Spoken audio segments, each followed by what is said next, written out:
ഞാൻ നിസ്കരിക്കുന്ന സമയത്ത് മൂന്നാമത്തെ റക്കാത്താണോ നാലാമത്തെ റക്കാത്താണോ എന്നുള്ള കൺഫ്യൂഷൻ എനിക്ക് പലപ്പോഴും വരാറുണ്ട് മുമ്പ്.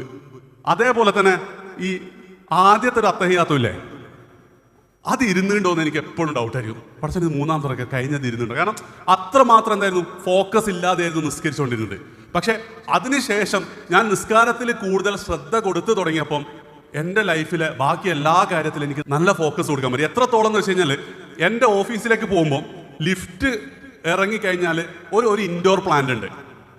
ഞാൻ ഒരു വർഷം മുമ്പാണ് എന്ത് ചെയ്തത്, അത് അവിടെ ഉണ്ട് എന്ന് ശ്രദ്ധിച്ചു. ഞാൻ എൻ്റെ ഒരു കൊളീഗിനോട് പറഞ്ഞു, ഞാൻ ഇവിടെ പുതിയ പ്ലാന്റൊക്കെ വെച്ചിട്ടുണ്ടല്ലോ. അപ്പോൾ അവൻ പറഞ്ഞു, ഇത് 3-4 വർഷമായിട്ട് ഇവിടെ തന്നെ ഉണ്ട് എന്നുള്ളത്. നിസ്കാരത്തിൽ ഞാൻ ശ്രദ്ധ കൂടുതൽ കൊടുത്തു തുടങ്ങിയപ്പം ഓട്ടോമാറ്റിക്കലി എൻ്റെ ലൈഫിലെ എല്ലാ കാര്യത്തിലും എന്താണ് എനിക്ക് ഫോക്കസ് ചെയ്യാൻ പറ്റുന്നത്. പണ്ട് ബുക്കൊക്കെ വായിക്കുമ്പോൾ 2 വരി 3 വരി വായിച്ചു കഴിഞ്ഞാൽ പിന്നെ ചിന്ത വേറെ എങ്ങോട്ടായിരിക്കും, ബുക്ക് ഒരു സൈഡിൽ നിന്ന് വായിക്കായിരുന്നു. അപ്പം അതൊക്കെ പോയി. അപ്പം എനിക്ക് നിങ്ങളോട് അടുത്തതായി പറയാനുള്ളത്, നിസ്കാരത്തിൽ എന്ത് ചെയ്യുക, നിങ്ങൾ ഫോക്കസ് ചെയ്ത് തുടങ്ങുക. ഉറപ്പായിട്ട് എന്തായിരിക്കും നിങ്ങൾക്ക് അതിൻ്റെ ബെനിഫിറ്റ് ബാക്കി എല്ലാ കാര്യത്തിലും. അസ്സലാമു അലൈക്കും വറഹ്മത്തുള്ളാഹി. ഞാൻ പണ്ട് 10ാം ക്ലാസ്സിലെ പരീക്ഷയൊക്കെ കഴിഞ്ഞ് ജയിക്കോ തോക്കോ ഒന്നുമില്ലാതെ ഇങ്ങനെ ഇരിക്കുകയാണ് വെക്കേഷനിൽ. അപ്പോൾ വീട്ടിൽ TV-ൻ്റെ മുന്നിൽ കിടന്നുകൊണ്ട് ഞാൻ എന്തോ സിനിമ ഞാൻ കാണാം. അപ്പം എൻ്റെ ഉപ്പ് ഇതിലൂടെ പോകുന്നുണ്ടായിരുന്നു. മൂപ്പരൊരു സാധാരണ മനുഷ്യനാണ്, അധികവും തന്നെ ഉപദേശിക്കാറൊന്നുമില്ല. പക്ഷെ അന്ന് വെറുതെ ഞാനിങ്ങനെ സിനിമയും കണ്ടുകൊണ്ട് കിടക്കുമ്പം ഉപ്പ ഇങ്ങനെ എന്നോട് പറയാണ്, എടാ ഈ കിടന്നുകൊണ്ടൊക്കെയുള്ള എൻ്റർടൈൻമെൻ്റ് ഒന്നും അത്ര നല്ലതല്ല കേട്ടോ, അത് നിന്നെ മടിയനാക്കുന്നതാണ്. അപ്പം ഞാൻ ആ സമയം വരെ മടിയനാണ് എന്നുള്ളൊരു റിഗ്രറ്റ് മനസ്സിലുള്ളതുകൊണ്ട് എന്തോ അതന്ന് എന്നെ വല്ലാതെ സ്ട്രൈക്ക് ചെയ്തു. അതായത് ഈ കിടന്നുകൊണ്ടുള്ള എൻ്റർടൈൻമെൻ്റ് ഒന്നും അത്ര നല്ലതല്ല എന്നുള്ളത്. പിന്നെ എൻ്റെ ലൈഫിൽ ത്രൂ ഔട്ട് ഞാൻ അത് കുറച്ചൊക്കെ കീപ്പ് ചെയ്യാൻ ശ്രമിച്ചിട്ടുണ്ടായിരുന്നു. ആൻഡ് അതിങ്ങനെ പോകുമ്പം എന്നെ അത്ഭുതപ്പെടുത്തിക്കൊണ്ട് 2 വർഷം മുമ്പ് സ്റ്റാൻഫോർഡ് യൂണിവേഴ്സിറ്റിയിലെ ബിഹേവിയറൽ സയൻസിൻ്റെ ഹെഡായിട്ടുള്ള ആൻഡ്രൂ ഹ്യൂബർമാൻ്റെ ഈ ഒരു വീഡിയോ ഞാൻ കണ്ടു. Any high amount of dopamine that comes to you without effort before it will eventually destroy you. അതായത് any high amount of dopamine that comes without any effort will eventually destroy you. അതായത് പ്രത്യേകിച്ച് എഫേർട്ടൊന്നും ഇല്ലാതെ നമുക്ക് കിട്ടുന്ന എന്ത് dopamine അഥവാ പ്ലഷറും അവസാനതയും നമ്മളെ നശിപ്പിക്കുന്നുള്ളത് സയൻസിലും പറയുന്നുണ്ടായിരുന്നു. അതാണ് 2006 ഉപ്പ എന്നോട് പറഞ്ഞത്. എന്നെ കൂടുതൽ അത്ഭുതപ്പെടുത്തിക്കൊണ്ട് ഇതേ വചനങ്ങൾ 1500 വർഷം മുമ്പ് നമ്മുടെ പ്രിയപ്പെട്ട പ്രവാചകനും പറഞ്ഞിട്ടുണ്ട്. അതായത് കുതിരസവാരിയും നീന്തലും അമ്പെയ്ത്തും അടക്കം പ്രോത്സാഹിപ്പിച്ചിട്ടുള്ള നമ്മുടെ മതം ഇരുന്നു കൊണ്ടുള്ള എൻ്റർടൈൻമെൻറ്റുകൾ പരമാവധി കുറക്കാൻ അല്ലെങ്കിൽ പ്രോത്സാഹിപ്പിച്ചിട്ടുണ്ടായിരുന്നില്ല. അത് മറ്റൊന്നും കൊണ്ടല്ല, കാരണം നമ്മൾ അധികം എഫേർട്ട് എടുക്കാതെ നമുക്കൊരു പ്ലഷർ കിട്ടുകയാണെങ്കിൽ നമുക്ക് എഫേർട്ട് എടുത്തുകൊണ്ടുള്ള ഒരു കാര്യവും നമ്മളെ കൊണ്ട് ചെയ്യാൻ പറ്റൂല. നിങ്ങളൊന്ന് ആലോചിച്ച് നോക്ക്, നമുക്ക് ഇരുന്നു കൊണ്ട് കിട്ടുന്ന പ്ലഷർ നമ്മുടെ ലൈഫിൽ ഇല്ലായിരുന്നെങ്കിൽ നമുക്ക് എന്തൊക്കെ കാര്യങ്ങൾ ചെയ്യാൻ പറ്റുമായിരുന്നു അല്ലേ? നമ്മുടെ ഫോണ് നമ്മുടെ കയ്യിലില്ലായിരുന്നുവെങ്കിൽ ഇൻസ്റ്റഗ്രാമിലും യൂട്യൂബിലും ഗെയിമുകളിലും നമ്മൾ നമ്മുടെ സമയം കളയാതിരുന്നിട്ടുണ്ടെങ്കിൽ നമുക്ക് എന്തൊക്കെ കാര്യങ്ങൾ ചെയ്യാൻ പറ്റുമായിരുന്നു അല്ലേ? ശരിക്ക് എനിക്ക് തോന്നുന്നത് ഈ ഒരൊറ്റൊരു ഹദീസ് മതി നമ്മളെ ജീവിതത്തിൽ നമ്മളെ കൂടുതൽ പ്രൊഡക്റ്റീവ് ആക്കാൻ അല്ലേ? ശരിയല്ലേ? എഫേർട്ട് ഇല്ലാത്ത എൻ്റർടൈൻമെൻറ്റുകളൊക്കെ എന്ത് ചെയ്യണം, നമ്മൾ പരമാവധി കുറക്കണം. ആൻഡ് പല പോയിന്റിലും എനിക്കിങ്ങനെ ഇസ്ലാമിലെ പല നിയമങ്ങളും പല ഹദീസുകളൊക്കെ നമ്മുടെ ഹ്യൂമൻ പ്രൊഡക്ടിവിറ്റി കൂട്ടാൻ വേണ്ടിയിട്ടാണെന്ന് പലപ്പോഴായിട്ട് തോന്നിയിട്ടുണ്ടായിരുന്നു കേട്ടോ. അതിൽ ഒരു കാര്യമാണ്, ദർ ആർ 2 blessings. നിങ്ങളിതൊന്ന് വായിച്ചു നോക്ക്. നമ്മളൊക്കെ മദ്രസയിലൊക്കെ കേട്ടൊരു കാര്യമാണല്ലേ, നമ്മുടെ 2 അനുഗ്രഹങ്ങളെക്കുറിച്ച് നമ്മൾ എന്ത് ചെയ്യണം, എപ്പോഴും ശ്രദ്ധിച്ചുകൊണ്ടേയിരിക്കണം. ഒന്ന് നമ്മുടെ ആരോഗ്യവും, രണ്ടാമത് നമ്മുടെ സമയവുമാണ് അല്ലേ? പക്ഷെ ഇങ്ങനെയൊക്കെ ആയിട്ടും ഇതൊക്കെ നമ്മൾ ചെറുപ്പം മുതലേ പഠിച്ചിട്ടും പള്ളിയിൽ എല്ലാ വെള്ളിയാഴ്ചയും കുത്തുബകളിലൊക്കെ കേട്ടിട്ടും എന്തുകൊണ്ടാണ് നമുക്ക് ഈ ഒരു കാര്യം നേടാൻ പറ്റാം, നമ്മുടെ സമയം നല്ല രീതിയിൽ ഉപയോഗിക്കാൻ പറ്റാത്തത് നിങ്ങൾ എപ്പോഴെങ്കിലും ചിന്തിച്ചിട്ടുണ്ടോ? ആൻഡ് ഇവിടെ നിങ്ങൾ ഈ ഒരു കാര്യം ഒന്ന് ആലോചിച്ചോട്ടാ. അതായത് ഇന്ന് നിങ്ങൾ വീട്ടിൽ പരിപാടിയൊക്കെ കഴിഞ്ഞ് വീട്ടിൽ എത്തുമ്പോൾ നിങ്ങൾക്ക് അത്യാവശ്യം നല്ലോണം വിശക്കുന്നുണ്ട്. ഓക്കെ, ആൻഡ് നിങ്ങൾ വെറുതെ ഫ്രിഡ്ജ് തുറന്ന് നോക്കുമ്പോൾ ഫ്രിഡ്ജിലൊരു ക്യാരറ്റുണ്ട്, ഡയറി മിൽക്ക് അല്ലേ? യെസ്, ഒരു ഡയറി മിൽക്കുണ്ട്. നിങ്ങൾ ഏതാ എടുക്കുക? ഡയറി മിൽക്ക് അല്ലേ? ഒരു സംശയവും വേണ്ട.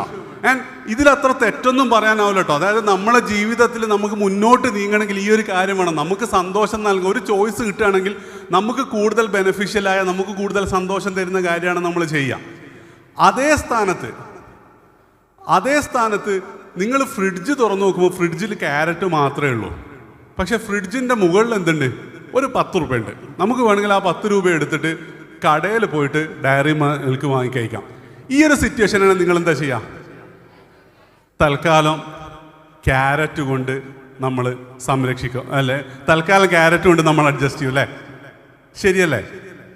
യെസ്.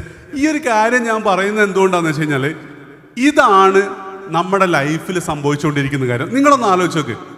നിങ്ങളെങ്ങനെയാണ് പഠിക്കാറുള്ളത്? നമ്മൾ യൂഷ്വലി നമ്മളെ റൂമിലിരുന്നിട്ട് ചിലപ്പോൾ നമുക്ക് പഠിക്കാനായിട്ട് ഒരു ടേബിളും കാര്യങ്ങളും ഉണ്ടാവും. മോസ്റ്റ്ലി ഒന്നുകിൽ ബുക്ക് നോക്കി പഠിക്കും, അല്ലെങ്കിൽ ഫോണിൽ പഠിക്കും അല്ലേ? നമ്മളെങ്ങനെ ഇൻസ്റ്റയിൽ റീല് കാണുക? ഓൾമോസ്റ്റ് സെയിം രീതിയിലല്ലേ? അത് എവിടെയെങ്കിലൊക്കെ ഇരുന്നിട്ട് ഫോണിൽ റീല് കാണാം. ഇത് നിങ്ങൾ നേരത്തെ ക്യാരറ്റും ഡയറി മിൽക്കും ആയിട്ടുള്ള സിറ്റുവേഷനായിട്ടൊന്ന് കമ്പയർ ചെയ്ത് നോക്ക്. നമ്മുടെ മനസ്സ് നമ്മൾ പഠിച്ചുകൊണ്ടിരിക്കുമ്പം നമ്മളോട് തന്നെ പറയും, എടാ ഇത്രയും കഷ്ടപ്പെട്ട് ഈ ബയോളജിയും ഫിസിക്സും കെമിസ്ട്രിയും ഒക്കെ പഠിക്കുന്നതിലും എത്രയോ നല്ലത് ഇൻസ്റ്റയിൽ റീല് നോക്കുന്നതല്ലേ എന്നുള്ളത്. And this is A reality. അപ്പം അതുകൊണ്ടാണ് നേരത്തെ പറഞ്ഞ ഹദീസിന്റെ പ്രസക്തി വരുന്നത്. ഇരുന്നു കൊണ്ടുള്ള എല്ലാ എൻ്റർടൈൻമെൻറ്റും എന്തായിരിക്കും? നമുക്ക് ബുദ്ധിമുട്ടായിരിക്കും. നമ്മളെ ലൈഫിൽ എന്താണ്? നമ്മളെ മടിയന്മാരാക്കുക തന്നെ ചെയ്യും. അങ്ങനെ ഇരുന്നു കൊണ്ട് നമുക്ക് ഇൻസ്റ്റഗ്രാം നോക്കുമ്പോൾ നമുക്ക് പുറത്തു പോയി കളിക്കാനുള്ള മൂഡുണ്ടാവില്ല. ഫ്രണ്ട്സിൻ്റെ കൂടെ എന്താണ് സംസാരിക്കാൻ തോന്നൂല. നമ്മളെന്താ ചെയ്യുക? നമ്മൾ ഇൻസ്റ്റഗ്രാമിൽ ഇങ്ങനെ തോണ്ടിക്കൊണ്ടേ ഇരിക്കുക ചെയ്യുക. അല്ലെങ്കിൽ നമുക്ക് പഠിക്കാൻ പറ്റില്ല, അല്ലെങ്കിൽ നമുക്ക് ക്രിയേറ്റീവായിട്ട് ഒരു കാര്യവും ചിന്തിക്കാൻ പറ്റില്ല. കാരണം അതിനേക്കാൾ എഫേർട്ട് കുറച്ചിട്ട് നമുക്ക് എന്ത് ചെയ്യാൻ പറ്റും? നമുക്ക് ഈ സോഷ്യൽ മീഡിയയിൽ നമ്മളെ സമയം സ്പെൻഡ് ചെയ്യാൻ പറ്റും. അപ്പം ഈ ഒരു കാര്യം നിങ്ങൾ എല്ലാവരും ശ്രദ്ധിക്കണം. എന്തുകൊണ്ടാന്ന് വെച്ചാൽ ഇതത്ര എളുപ്പമല്ല കേട്ടോ. ഈ ലോജിക്കൊക്കെ നമുക്ക് അറിഞ്ഞാലും ഇതത്ര എളുപ്പമൊന്നും ആയിരിക്കില്ല. കാരണം ഞാൻ നിങ്ങളോട് ചോദിക്കാം, എങ്ങനെയാണ് ഈ ഇൻസ്റ്റഗ്രാമും യൂട്യൂബൊക്കെ പൈസ ഉണ്ടാക്കുന്നത്? സംഭവം ഒരു നല്ല അടിപൊളി സർവീസ് അല്ലേ നമുക്ക് തരുന്നത്? എന്ത് കാര്യം വേണമെങ്കിലും യൂട്യൂബിൽ നോക്കിയാൽ മതി. അല്ലെങ്കിൽ എത്രമാത്രം എൻ്റർടൈൻമെൻറ്റ് കിട്ടും അത്രയും കാര്യങ്ങൾ നമുക്ക് ഇൻസ്റ്റഗ്രാമിൽ നിന്ന് കിട്ടുന്നുണ്ട്. നമ്മൾ ആരെങ്കിലും അവർക്ക് പൈസ കൊടുക്കുന്നുണ്ടോ? അവരെങ്ങനെയാണ് പൈസ ഉണ്ടാക്കുന്നത്? എങ്ങനെയാണ് പൈസ ഉണ്ടാക്കുന്നത്? ജിയോ അവർക്ക് പൈസ കൊടുക്കുന്നുണ്ടോ? എങ്ങനെയാ? ആഡ്, പരസ്യം കാണിച്ചുകൊണ്ടാണ് എന്ത് ചെയ്യുന്നത്? അവർ പൈസ ഉണ്ടാക്കുന്നത്. അതായത് ഇൻസ്റ്റഗ്രാമിൻ്റെ ഒക്കെ വരുമാനത്തിലെ 90% എബവും നമ്മൾക്ക് പരസ്യം കാണിക്കുമ്പോൾ അവർക്ക് എന്താണ്? ഈ പരസ്യം കൊടുക്കുന്ന ആൾ കൊടുക്കുന്ന പൈസയാണ്. ആൻഡ് കൂടുതൽ പരസ്യം കാണിക്കണമെങ്കിൽ എന്താ ചെയ്യേണ്ടത്? സിമ്പിളാണ്. കൂടുതൽ പരസ്യങ്ങൾ, അതായത് ഒരു റീല് 5 പരസ്യം, അടുത്ത റീല് 5 പരസ്യം. അങ്ങനെയാണ് ഇൻസ്റ്റഗ്രാം ചെയ്യുന്നതെങ്കിൽ നമ്മൾ ആരെങ്കിലും ഇൻസ്റ്റഗ്രാം പിന്നെ ഉപയോഗിക്കുമോ? ബോറടിക്കില്ല. ഇൻസ്റ്റയിൽ ഫുള്ള് പരസ്യം എന്ന് പറയും. പകരം എന്ത് ചെയ്യണം? ഒരു 4, 5 അല്ലെ 10 റീല് കാണിച്ചാൽ മാത്രമേ ഐഡിയലി ഒരു പരസ്യം കണ്ടാൽ നമ്മൾ ഓക്കെ ആവുള്ളൂ. അങ്ങനെയാണെങ്കിൽ ഇൻസ്റ്റഗ്രാമിന് നമ്മളെ കൂടുതൽ പരസ്യം കാണിക്കണമെങ്കിൽ എന്ത് ചെയ്യണം? നമ്മൾ കൂടുതൽ സമയം ഇൻസ്റ്റഗ്രാമിൽ സ്പെൻഡ് ചെയ്യണം. എന്നാൽ മാത്രമേ അവർക്ക് എന്തുള്ളൂ? കൂടുതൽ റവന്യൂ കിട്ടുള്ളൂ.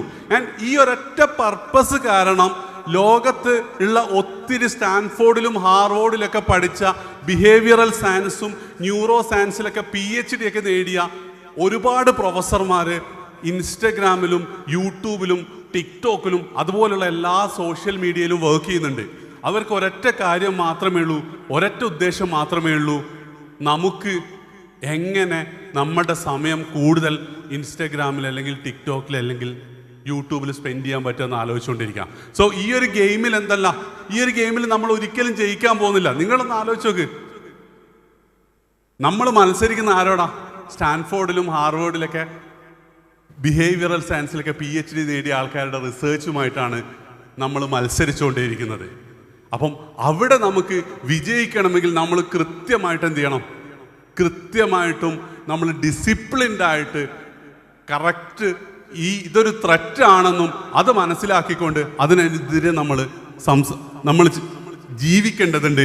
അതിലേറ്റവും പ്രധാനമായിട്ട് എനിക്ക് നേരത്തെ പറഞ്ഞതുപോലെ തന്നെ പറയാനുള്ള ഒരു പോയിന്റ് എന്താ വെച്ചാൽ, നിങ്ങൾ പഠിക്കുന്ന സ്ഥലത്ത് നിങ്ങൾ അല്ലെങ്കിൽ എന്തെങ്കിലും ക്രിയേറ്റീവായി ചിന്തിക്കുന്ന അതേ സ്ഥലത്ത് അതേ സമയത്താണ് നിങ്ങൾ ഈ സോഷ്യൽ മീഡിയയും ഉപയോഗിക്കുന്നതെങ്കിൽ ഉറപ്പായിട്ട് എന്താ നിങ്ങൾക്ക് പഠിക്കാൻ പറ്റില്ല. പഠിക്കുമ്പം നമ്മളെ മനസ്സ് തന്നെ പറയും, നേരത്തെ ഡയറി മിൽക്ക് എടുത്തോ എന്ന് പറഞ്ഞതുപോലെ തന്നെ, എടാ പഠിക്കുന്നതിൽ നല്ലത് ഇന്നും കൂടെ നോക്കിയോ, പരീക്ഷ ഇനി ക്രിസ്മസ് എക്സാമിന് 2 മാസം കൂടെ കഴിഞ്ഞിട്ടല്ലേ, ഇന്നും കൂടെ നമുക്ക് റീല് നോക്കാൻ നമ്മളെ മനസ്സ് പറയും.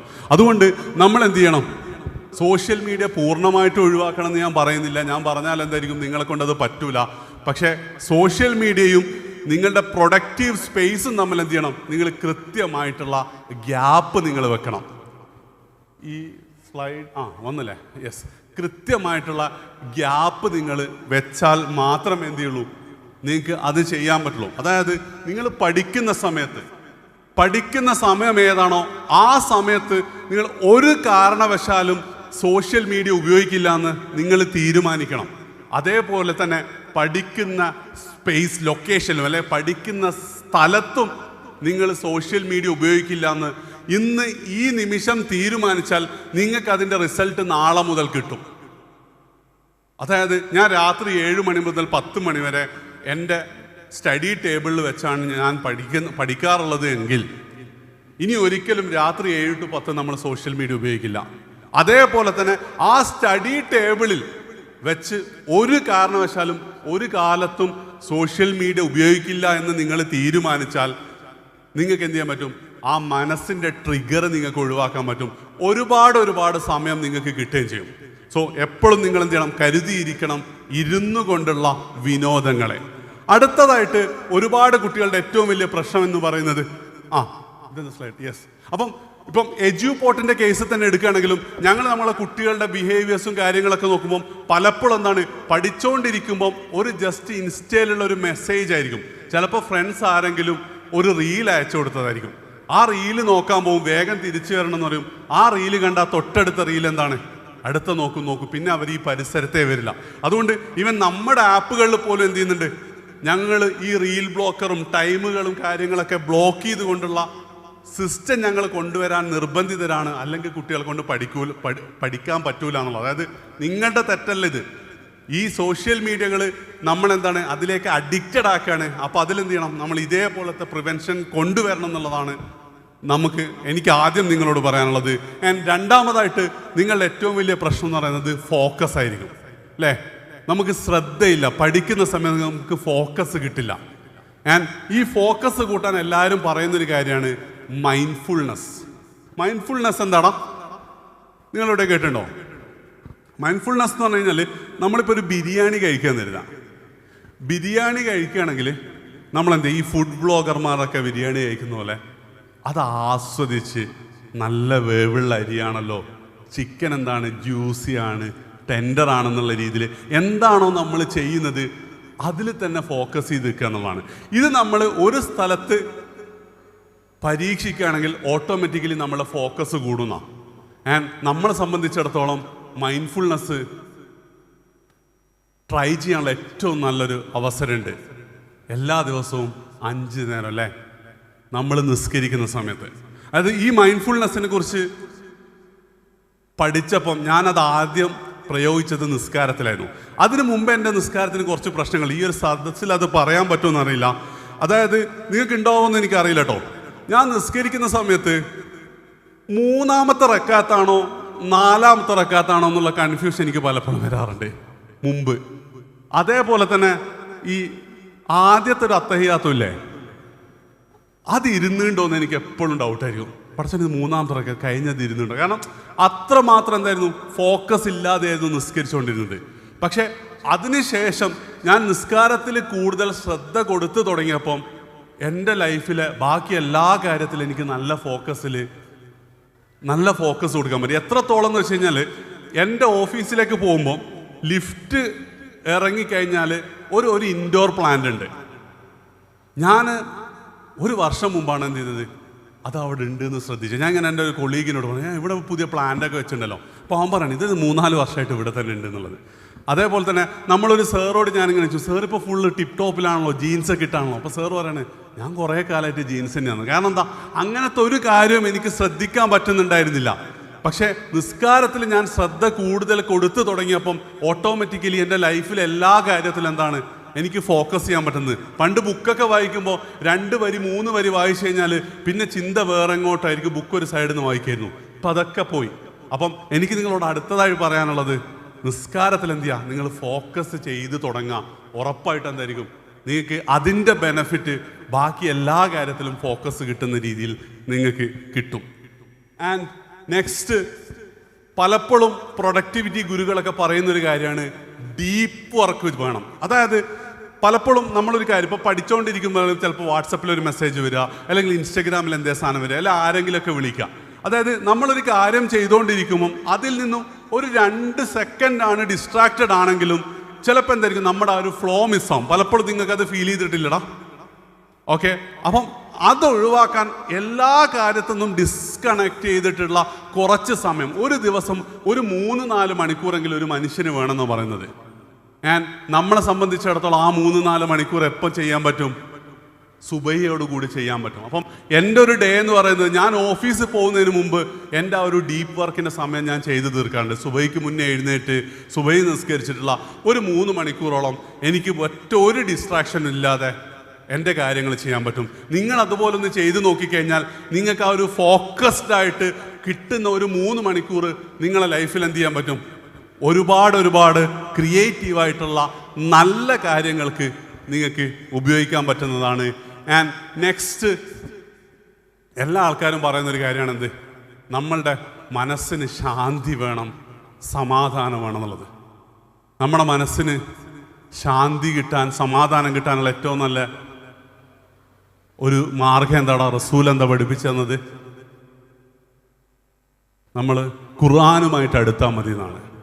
അതായത് എല്ലാ ദിവസവും കുറച്ച് സമയമെങ്കിലും നമ്മൾ ഖുർആൻ പാരായണം ചെയ്യുക. പ്രത്യേകിച്ച് അർത്ഥം അറിഞ്ഞുകൊണ്ടാണ് നിങ്ങൾ ചെയ്യുന്നതെങ്കിൽ നമ്മൾക്ക് ഒരിക്കലും കിട്ടാത്ത ഒരു ശാന്തി, സമാധാനം നമ്മുടെ മനസ്സിന് കിട്ടുന്ന ഒരുപാട് ആൾക്കാർ പറഞ്ഞിട്ടുണ്ട്. എൻ്റെ ജീവിതത്തിലും എനിക്കത് അനുഭവിക്കാൻ പറ്റിയിട്ടുണ്ട്.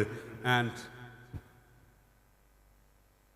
നെക്സ്റ്റ്, ഈ ഒരു ഹദീസ് വായിച്ചു നോക്കടാ. The most beloved deeds to Allah are those that are consistent even if they are small. ഈ സാധനം തന്നെ നിങ്ങൾ പല സ്ഥലത്ത് കേട്ടിട്ടുണ്ടാവും അല്ലേ? ലൈഫിൽ എന്ത് വേണം? കൺസിസ്റ്റൻസി വേണം. കൺസിസ്റ്റൻസി വേണം എന്നല്ലേ? അതായത് ഒരു ദിവസം ഒരുപാട് കാര്യങ്ങൾ ചെയ്യുന്നതിനേക്കാളും എന്നും എന്താണ് കുഞ്ഞു കുഞ്ഞു കാര്യങ്ങൾ കൺസിസ്റ്റൻ്റ് ആയിട്ട് ചെയ്യേണ്ടതാണെന്നുള്ള നിങ്ങൾ പല മോട്ടിവേഷണൽ വീഡിയോസിലും കേട്ടിട്ടില്ലേ? ഇതെന്ത് ചെയ്തിട്ടുണ്ടായിരുന്നു? 1500 വർഷങ്ങൾക്ക് മുമ്പ് പ്രവാചകൻ നമ്മളോട് പറഞ്ഞിട്ടുണ്ടായിരുന്നു. ആൻഡ് ഈ കൺസിസ്റ്റൻസിയെക്കുറിച്ച് എനിക്ക് ഏറ്റവും കണക്റ്റഡ് ആയിട്ടുള്ള, നിങ്ങൾക്ക് എല്ലാവർക്കും അറിയാവുന്ന ഒരു കാര്യമാണ് എന്ത്? കൺസിസ്റ്റൻ്റ് ആവണം എന്നുള്ളത്. അത് പലപ്പോഴും വർക്ക് ചെയ്യാറില്ല. പക്ഷെ എനിക്ക് ഏറ്റവും കണക്റ്റഡ് ആയിട്ടുള്ള ഒരു എക്സാമ്പിൾ എന്ന് പറയുന്നത് ജോൺ മാക്സ്വെൽ അദ്ദേഹത്തിൻ്റെ ബുക്കിൽ പറയുന്നുണ്ട്. നമ്മുടെ വീട്ടിൽ ഒരു വലിയ മരം ഉണ്ടെന്ന് കരുതാം. ഓക്കെ, ആൻഡ് നമുക്ക് എന്ത് ചെയ്യണം? അത് വെട്ടി വീഴ്ത്തണം. നമ്മുടെ കയ്യിലൊരു കോടാലിയുണ്ട്. നമ്മൾ ആദ്യത്തെ ദിവസം ഒരു 5 വെട്ടി മരം വീഴുമോ? മരം വീഴുമോ? രണ്ടാമത്തെ ദിവസം വീണ്ടും ഒരു 5 വെട്ടി വീഴുമോ? ഇല്ലല്ലേ? പക്ഷെ ഇങ്ങനെ എന്നും 5 വെട്ട് വീതം വെട്ടിക്കഴിഞ്ഞാൽ ഏറ്റവും അവസാനം എന്നെങ്കിലും ഒരു ദിവസം ഉറപ്പായും ആ മരം വീഴില്ലേ? 100% ഉറപ്പല്ലേ? ആൻഡ് ആ ബുക്കിൽ അദ്ദേഹം ലാസ്റ്റ് പറയാണ്, you must find your tree. നിങ്ങളെ മരം കണ്ടുപിടിക്കണം. ആൻഡ് ചെറുതായിട്ട് ഡെയിലി എന്ത് ചെയ്യുക? എന്നും വെട്ടിക്കൊണ്ടേയിരിക്കുക. ഉറപ്പായിട്ട് എന്ത് ചെയ്യും? ഒരു ദിവസം ആ മരം നിങ്ങൾക്ക് വീഴ്ത്താൻ പറ്റും. ആ മരം വിൽ ബി യുവർ ഡ്രീം. നിങ്ങൾ എന്താണോ സ്വപ്നം കാണുന്നത്, നിങ്ങൾ എവിടെയാണോ എത്തേണ്ടത്, ആ ഒരു രീതിയിലുള്ള ഒരു സ്വപ്നം നിങ്ങൾക്ക് ഉണ്ടാവാം. അതിനുവേണ്ടി ഡെയിലി കൺസിസ്റ്റൻ്റ് ആയിട്ട് വർക്ക് ചെയ്യണമെന്നും കൂടെയാണ് ഈ ഹദീസിലും ആ ബുക്കിലൊക്കെ നമ്മളെ പറഞ്ഞുകൊണ്ടേയിരിക്കുന്നത്. ആൻഡ് ലാസ്റ്റ്, ഇങ്ങനെയൊക്കെ ചെയ്യുകയാണെങ്കിൽ എനിക്ക് 1 മിനിറ്റും കൂടിയാണുള്ളത്. ഇങ്ങനെയൊക്കെ ചെയ്യുകയാണെങ്കിൽ എന്തൊക്കെയാണ് ഞാൻ പറഞ്ഞിട്ടുണ്ടായിരുന്നത്? ഒന്നാമത്തെ കാര്യം സോഷ്യൽ മീഡിയ ഒഴിവാക്കുന്നത്. രണ്ടാമത് ഫോക്കസ് വേണം. മൂന്നാമത് ഡീപ്പ് വർക്ക് ചെയ്യാനുള്ള കുറച്ച് സമയം നിങ്ങൾക്ക് വേണം. നാലാമത് മനസ്സിന് കാംനെസ് കിട്ടാൻ നിങ്ങൾ ശ്രദ്ധിക്കണം. ആൻഡ് കൺസിസ്റ്റൻ്റ് ആയിട്ട് വർക്ക് ചെയ്യാൻ പറ്റണം. ഇങ്ങനെ നിങ്ങൾക്കിപ്പം 15, 16, 17 ആ ഒരു റേഞ്ചിലേക്ക് നിങ്ങളുടെ വയസ്സുണ്ടാവും അല്ലേ, അല്ലെങ്കിൽ 20 വരെയുള്ള കുട്ടികളൊക്കെ ഉണ്ടാവാം. അടുത്തൊരു 5 വർഷം കഴിയുമ്പോൾ അപ്പോഴുള്ളൊരു നിങ്ങളെന്ന് പറയുന്നത് മറ്റൊരാൾക്കും എത്തിപ്പെടാൻ പറ്റാത്ത ലെവലിലേക്ക് നിങ്ങൾ എത്തിയിട്ടുണ്ടാവും. കാരണം നിങ്ങളുടെ ചുറ്റുമുള്ള ആൾക്കാർ മുഴുവൻ എന്താണ്, ഈ ഒരു സോഷ്യൽ മീഡിയ ഭ്രമത്തിൽ അവരുടെ സമയം കളഞ്ഞുകൊണ്ടേയിരിക്കുകയാണ്. അവിടെയാണ് എന്ത് ചെയ്യാൻ പോകുന്നത്, നിങ്ങൾ വേറിട്ട് നിൽക്കാൻ പോകുന്നത്. ആൻഡ് ഉറപ്പായിട്ട് എന്ത് ചെയ്യാൻ പറ്റും, നിങ്ങൾക്ക് ജീവിതത്തിലുള്ള എല്ലാ സ്വപ്നങ്ങളും നേടി ഒരു സക്സസ്ഫുൾ ആളായി മാറാൻ ഈ 4 കാര്യങ്ങൾ നിങ്ങൾ ജീവിതത്തിൽ പകർത്തുകയാണെങ്കിൽ ഉറപ്പായിട്ട് നിങ്ങൾക്ക് കിട്ടും. അതാണ് അടുത്ത 5 വർഷം കഴിഞ്ഞാൽ ഉണ്ടാകാൻ പോകുന്ന മാറ്റമെങ്കിൽ അടുത്തൊരു 10 വർഷമൊക്കെ ഇതുപോലൊരു തലമുറ, ഒരു മുസ്ലിം തലമുറ എന്ത് ചെയ്യാൻ പോവാണ്, എല്ലാ ഡിസ്ട്രാക്ഷൻസും മാറ്റി വെച്ചിട്ട് ഫോക്കസ് ചെയ്തിട്ട് ഭാവിയെക്കുറിച്ച് സ്വപ്നം കണ്ട് അതിനു വേണ്ടി പണിയെടുക്കുകയാണെങ്കിൽ ഒരുപക്ഷെ എന്തായിരിക്കും, ഗസയിലേക്കൊക്കെ ഇനിയൊരു മിസൈൽ തൊടുത്തിടുമ്പോൾ ഇസ്രായേലൊക്കെ ചിലപ്പോൾ ഒന്ന് ആലോചിക്കും അല്ലേ. നിങ്ങളൊന്ന് ആലോചിക്കും, ഇപ്പൊ ചുറ്റും മുസ്ലിം ഭരണകൂടം, മുസ്ലിം രാജ്യങ്ങൾ ഉണ്ടായിട്ട് പോലും ഓരോ മിസൈൽ തൊടുമ്പോഴും അവർക്ക് പുല്ലുവിലയാണല്ലേ. ഇവരെ കൊണ്ടൊന്നും ഒരു കാര്യവും ചെയ്യാൻ പറ്റൂല എന്നുള്ളത്. കാരണം എന്താ, ടെക്നോളജിക്കലി, ഫിനാൻഷ്യലി ആൻഡ് മറ്റെല്ലാ രീതിയിലും ഇസ്രായേൽ എന്താണ്, ഒരുപാട് മുന്നിലാണ്. ആൻഡ് ആ ഒരു കാര്യം മാറ്റണമെങ്കിൽ എന്ത് ചെയ്യണം, നമ്മൾ ഓരോരുത്തരും ശ്രദ്ധിച്ചു തുടങ്ങി, അല്ലെങ്കിൽ ഇതിനു വേണ്ടി ശ്രമിച്ചു തുടങ്ങിയാലേ പറ്റുള്ളൂ എന്നും കൂടെ പറയാണ്. ആൻഡ് ഏറ്റവും അവസാനം ഇങ്ങനെയൊക്കെ ചെയ്ത് നമ്മളുടെ യുവത്വം ഏറ്റവും നല്ല രീതിയിൽ നമ്മൾ ഉപയോഗിക്കുകയാണെങ്കിൽ നമ്മുടെ പ്രവാചകൻ നമ്മളോട് എന്താ പറഞ്ഞത്, നമുക്ക് തന്നൊരു ഓഫർ ഉണ്ടല്ലേ, അള്ളാഹുവിൻ്റെ അർശിൻ്റെ ചാരത്ത് ഒരു ഇരിപ്പിടത്തിൽ ഒരു സംഘം ആളുകൾ ഉണ്ടാവുമെന്നാണ് പറയുന്നത്. ആ ഇരിപ്പിടം എന്ന് പറയുന്നത് ഒരു പ്രകാശ ഗോപുരത്തിൻ്റെ മുകളിലായിരിക്കും. അവിടെ ഇരിക്കുന്ന ആളുകളുടെ മുഖങ്ങളൊക്കെ ഇങ്ങനെ തിളങ്ങും.